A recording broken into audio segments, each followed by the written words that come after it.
welcome back with me in my podcast. Welcome to Teri Diary. Kali ini episodenya spesial di rumah Yangti karena edisi libur lebaran. Selamat lebaran teman-teman. Hai Paus, terima kasih sudah membaca ceritaku.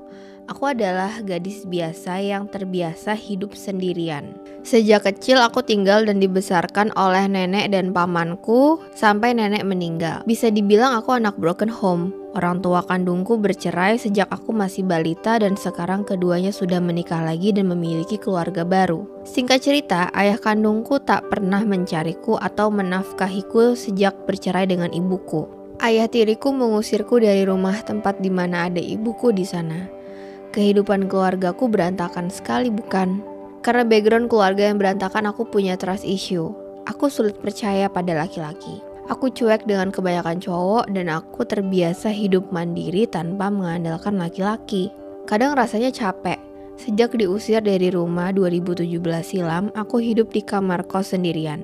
Aku mikir biaya hidup dan biaya pendidikanku sendirian. Capek banget. Kadang capek ketika pulang dari kerja terus ke kos kayak hampa gitu karena gak ada keluarga yang menyambut. Itu sebabnya aku punya cita-cita untuk memiliki keluargaku sendiri yang sederhana tapi bahagia.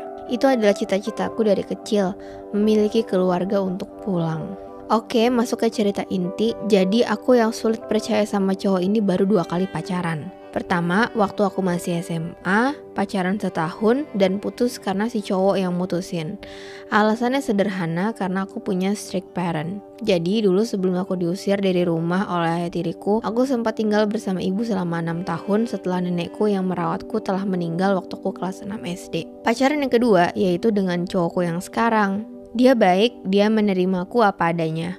Oh iya, FYI, tangan kananku itu cacat permanen karena kecelakaan waktu aku SMA. Kecelakaan itu terjadi sehari setelah aku putus dari pacar pertamaku, haha. Tapi pacarku yang sekarang mau menerima itu.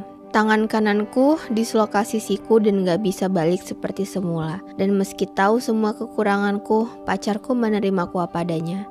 Justru dia berniat untuk terus sama-sama denganku dan mewujudkan keluarga impianku. Kami benar-benar saling mencintai, kami pacaran udah hampir 4 tahun. Kami sama tulusnya.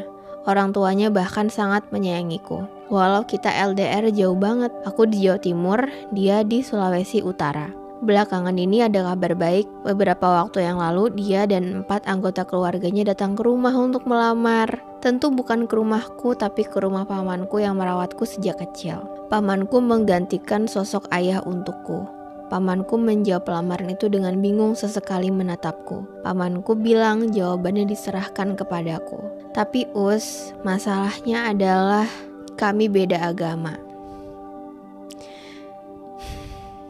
Dia adalah umat Kristen yang taat dan aku adalah hamba Allah yang berhijab. Aku terus menunda jawaban karena aku tidak ingin kehilangannya. Seharusnya aku melepasnya dan membiarkannya menemukan cinta sejatinya yang seiman kan. Aku egois ya kayak gini.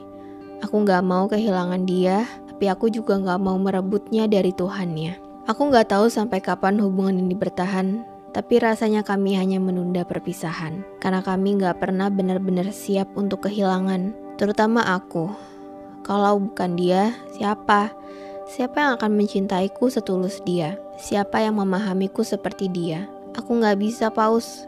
Aku gak bisa kalau bukan dia. Aku harus gimana ya?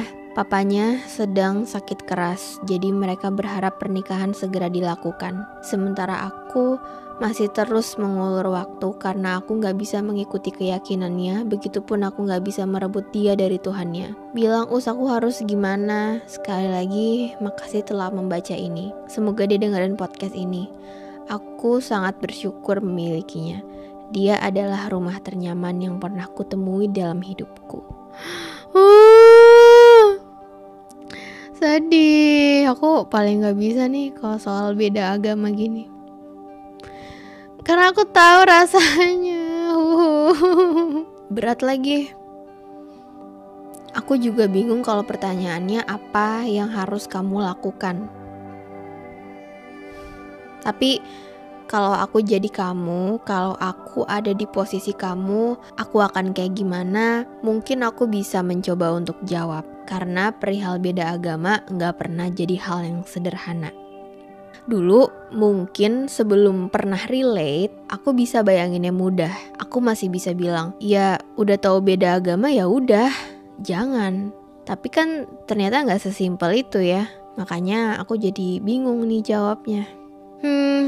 Tapi pada saat itu yang kulakukan emang pergi sih. Aku pergi sebelum memulai. Aku berhenti sebelum ada yang bisa dimulai. Jujur karena senggak sanggup itu. Aku udah tahu dari awal kalau aku gak mampu menghadapi hal-hal setelahnya. Termasuk bingungnya.